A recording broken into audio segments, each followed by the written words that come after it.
बिस्मिल्लाहिर्रहमानिर्रहीम अस्सलाम वालेकुम माय यूट्यूब फैमिली। कैसे हैं आप सब लोग? उम्मीद करती हूँ आप सब लोग खैरियत से होंगे। अल्लाह पाक आपको अपने अपने घरों में खुश आबाद रखे, आमीन सुम्मा आमीन। तो हाँ जी, ये क्लिप था ईद के एक दिन पहले का, यानी कि हज का। और गेस करिए मैं कहाँ जा रही होगी मैं जा रही थी छोटी सिस्टर को मेहंदी लगवाने के लिए। खैर मैंने खुद भी लगवानी थी, वैसे मेरा ना इतना ज़्यादा दिल नहीं कर रहा था, बट छोटी सिस्टर ना फोर्स कर दे, कहती आप ही चले ना मेहंदी लगवाते हैं। और मैंने पूरा दिन काम किया, पूरा दिन। और मैं बस इस टाइम ना थोड़ी-सी फ्री हुई थी, अभी मेरे काम पेंडिंग में पड़े हुए थे। मैंने कहा ऐसा ना लेट हो जाए, मैं जल्दी से ना मेहंदी लगवाती हूँ। और वैसे ना मेरा दिल इसलिए नहीं कर रहा था क्योंकि ना छोटी इतना ज़्यादा काम होते हैं, ना कहीं बाहर जाना होता है, बस काम, काम, काम ही। छोटी ईद पे ऐसे होता है, बस काम ही होते हैं। और वहाँ पे पार्लर पे ना मेरी बेइज़्ज़ती होगी। बेइज़्ज़ती कैसे हुई? मैंने ना चेयर टूटी हुई थी और मुझे नहीं पता था, सारी लेडीज़ वगैरह ठहरी हुई थी। मैं अचानक से बैठी हूँ और एकदम नीचे गिर गई हूँ और इतनी ज़्यादा बेइज़्ज़ती फ़ील हुई है, बहुत ज़्यादा। आप अंदाज़ा लगा सकते हैं कि कैसा फ़ील होता है।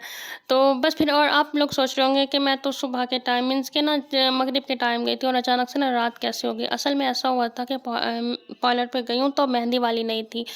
तो उन्होंने कहा कि वो 8 बजे आएगी, तो फिर मैंने कहा कि चलो फिर मैं 8 बजे आ जाऊँगी, मेरे सारे काम भी हो जाएँगे, मैं सुकून से मेहंदी लगवाऊँगी। बट यहाँ पे फिर रोला आ गया। रोला क्या हुआ है कि ना बारिश आ गई अचानक से।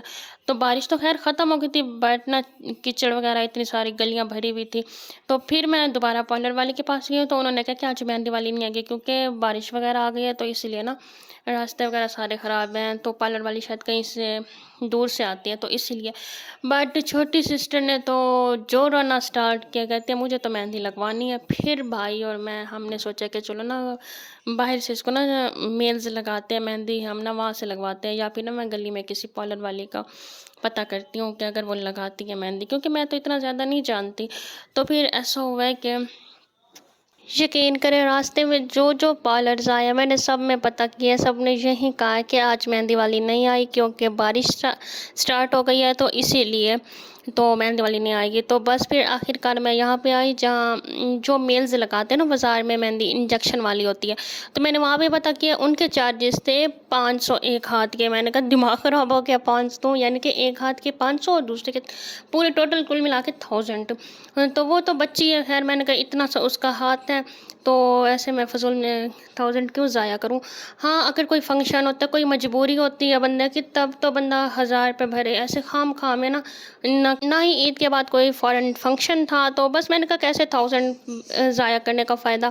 फिर मैं वापस आई और रास्ते में ना मुझे एक पार्लर नज़र आ गया, तो फिर मैं अंदर गई बिस्मिल्लाह करके। वहाँ पे मुझे ना उसने कहा कि मैं चार्जेस 150 लूँगी, तो बस मैंने कहा कि मेहरबानी करो इसको लगा दो, वरना ये ना रात को मुझे सोने नहीं देगी।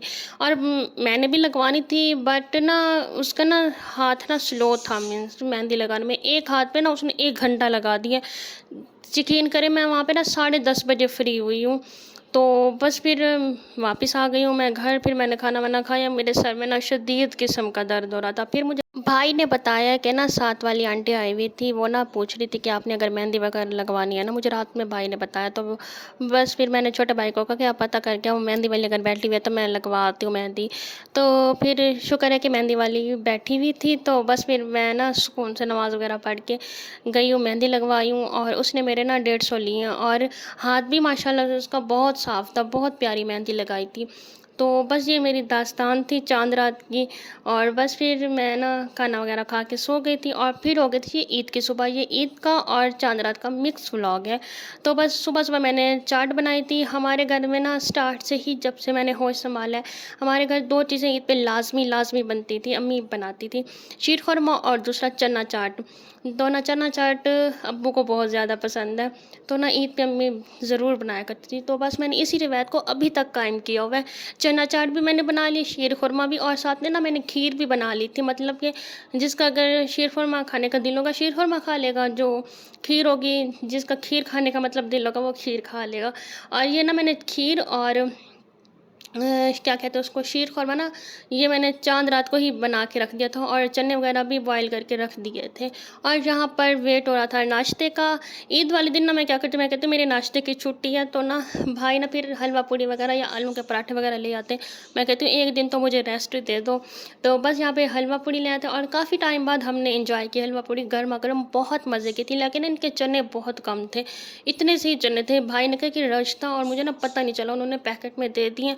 तो ना, वरना मैंने उनसे और डलवा लेता। लेकिन मज़ा बहुत आया हलवा पूड़ी खा के ना गरमा-गरम। तो बस ईद का ये हमारा नाश्ता था, और ईद के नाश्ता करने के बाद फिर हमारा मतलब है क्या कहते हैं उसको, कुर्बानी वगैरह हो जानी थी। मतलब भाई ने कहा था मैं कसाई वगैरह को ढूँढूँगा, क्योंकि फिर ना सुबह-सुबह सारे काम हो जाएँगे तो फिर जल्दी फ्री हो जाएँगे, वरना ना गर्मी बहुत ज़्यादा हो जाती है। फिर गोश्त वगैरह बाँटना, साफ-सफाई करना काफ़ी ना लंबा प्रोसेस होता है छोटी ईद पे ना। तो बस फिर जल्दी-जल्दी से हमने कहा कि नाश्ता हम ख़त्म करते हैं, और ये हलवा पूड़ी ना बहुत ही ज़बरदस्त किस्म की थी, बहुत ही मज़े की। बस यहाँ पे कसाई वगैरह आ गए थे और गोश्त वगैरह बन गया था, तो अब हमने इसको ना तक़सीम करना था 3 हिस्से करके, जैसे होता है सब कुछ। तो बस फिर मैंने अपना जो हिस्सा था गोश्त का, मैंने कहा कि मैं उसको ना वॉश करके छोटे-छोटे ना पैकेट्स बना लूँगी, ताकि ना जी राइस वगैरह बनाना, कुछ भी बनाना हो तो मैं वो पैकेट्स निकाल लूँगी। और फिर यहाँ पे मैं कलेजी बना रही थी। कलेजी की इंशाल्लाह से कभी मैं फिर डिटेल में रेसिपी दूँगी, और कलेजी ना बेहतरीन बनी थी, बहुत मज़े की बनी थी, ना ही इसमें कोई स्मेल वगैरह थी, कुछ भी नहीं। मैं क्या करती हूँ ना कि ना पानी में हल्दी, सिरका और अदरक लहसुन का पेस्ट डाल के ना कलेजी को एक बार वॉश करके वो ऐड कर देती हूँ। 1 घंटे के लिए ना कलेजी को छोड़ देती हूँ। उससे ना एक तो उसका ना ब्लड रुक जाता है, और दूसरा ना स्मेल वगैरह भी नहीं आती। और ये मैंने कलेजी का ना जो मसाला होता है दही में ना, जो नॉर्मली घर के बेसिक मसालों से ही मैंने कलेजी बनाई थी, और बहुत ही मज़े की बनी थी। साथ में भाइयों की फ़रमाइश आ गई थी कि हमें ना नमकीन गोश्त बना के दो। तो बस फिर मैंने साथ में मैंने कहा कि नमकीन गोश्त भी बना लेती हूँ। और मैं नमकीन नमकीन गोश्त में ना थोड़ी-सी ना ग्रेवी रखती हूँ। वो इसलिए कि ना कि भाई ना फिर वो ड्राई नहीं खाते, वो रोटी के साथ ना ज़्यादा खाना पसंद करते हैं। तो बस फिर, और फिर मौसम ना ज़बरदस्त किस्म का हो गया था शाम के टाइम ना, और फिर मेरे कपड़े ठहरे हुए थे। मैंने कहा फटाफट से ना मैं कपड़े उतार आती हूँ, ऐसा ना हो सारे ना फिर गिर जाएँ कपड़े, क्योंकि हवा भी बहुत तेज़ चल रही थी।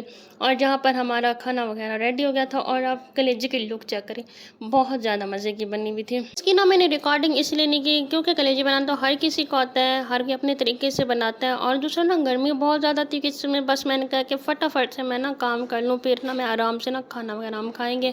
क्योंकि एक तो ना टाइम बहुत ज़्यादा हो गया था, दूसरा ना बस अगर वीडियो वगैरह शूट करने बैठती ना, फिर ना लंबा प्रोसेस हो जाता। जो काम मेरा 1 घंटे में होता है वो 3 घंटे लग जाते हैं, अगर रेसिपी वगैरह शूट करती तो। और बस फिर यहाँ पे सारे सो गए थे। अब मैंने सुकून से जाके ना शीर खुरमा एंजॉय किया था। मैंने सुबह शीर खुरमा नहीं खाया था, क्योंकि हलवा पूड़ी खा ली थी और चना चाट बहुत ज़्यादा मैंने ओवर ईटिंग कर ली थी। तो फिर सब मैंने टेस्ट किया था। शीर खुरमा बहुत ज़्यादा मज़े का बना हुआ था, और ये ना मैं हर ईद पे बनाती हूँ, चाहे सीमा वाली ईद हो, चाहे ना बकरा ईद हो। ये हमारे घर ना बनता है। अगर ये ना बने ना तो समझो हमने ईद ही नहीं मनाई। क्योंकि ना अम्मी ना स्टार्ट से ही बनाती आ रही हैं, जब से ना मैंने होश संभाला है। मुझे याद है कि चना चाट और शीर खुरमा हमारे घर लाज़मी बनता था, चाहे कुछ और बने ना बने। तो बस फिर, और यहाँ पर ना सारे सो गए थे, और मैं इस अंधेरे में ना शीर खुरमा एंजॉय कर रही थी। फिर मैं थोड़ी देर के लिए सो गई थी, फिर आ गए थे हस्बैंड शाम को, और वो मेरे हिस्से का गोश्त ले आए थे। और साथ में मैंने उनसे ना ईदी की भी डिमांड की थी कि मुझे ईदी भी चाहिए। तो ना मैं उनको ना तंग कर रही थी कि मुझे ना 1000 चाहिए, वो मुझे ना 500 दे रहे थे ऐसे तंग करने के लिए ना। तो अब्बू साथ में बैठे हुए थे, अब्बू ने इशारा किया, अब्बू ने कहा इसको 500 देने, इससे ज़्यादा नहीं देने आपने। तो ना 500 बहुत है। तो बस फिर यहाँ पे ना 500 में ना डील डन हो गई थी। ख़ैर ऐसे ही मैं उनको ना तंग कर रही थी। तो बस फिर यहाँ पे मैंने 500 ली, और मुझे आज ना हस्बैंड ने ना दिल खोल के 500 ही दी दी है। ख़ैर मज़ाक कर रही थी, ऐसे उनका ना मैं शुगर लगा रही थी। तो बस फिर यहाँ पर फिर मैंने ना सारा गोश्त वग़ैरह भी साफ़-सुथरा करके रख दिया था, साफ़-सफ़ाई करके, और पैकेट्स बना लिए थे, ताकि ना जो चीज़ मीन्स के ना राइस वग़ैरह कुछ भी बनाना हो, कीमा वग़ैरह करना हो ना, मैं एक शापर निकाला और बस उसी में काम हमारा हो गया। और ये मैं आपको ड्रेस दिखाती हूँ, ये ड्रेस मेरा ना मोस्ट फेवरेट है। इसके ना मुझे कलर्स बहुत अच्छे लगते हैं, मल्टी कलर्स ना। और बस मैंने हज वाला ही ड्रेस पहन के ना भूतों की तरह घूम रही थी। मैंने ना ड्रेस वगैरह भी चेंज नहीं किया था, क्योंकि गर्मी बहुत ज़्यादा थी, दूसरा ना काम काम और सारा दिन बस काम ही किए। तो बस ना मुझे टाइम मिला। तो बस आज की वीडियो यही तक थी। वीडियो अच्छी लगी है तो क्या करना है, आपने लाइक कर देना है, दिल ना भी करे तो भी लाइक कर देना है, शेयर करना है, सब्सक्राइब करना है, सब कुछ करना है। और बस मेरी ईद की रूटीन यही थी जो मैंने आप लोगों के साथ शेयर की है। आप लोगों की ईद कैसी गुजरी, क्या क्या बनाया आप लोगों ने, मुझसे लाजमी शेयर करना है। ओके जी, अल्लाह हाफिज़। कल मिलते हैं इंशाल्लाह से किसी न्यू फ़न के साथ।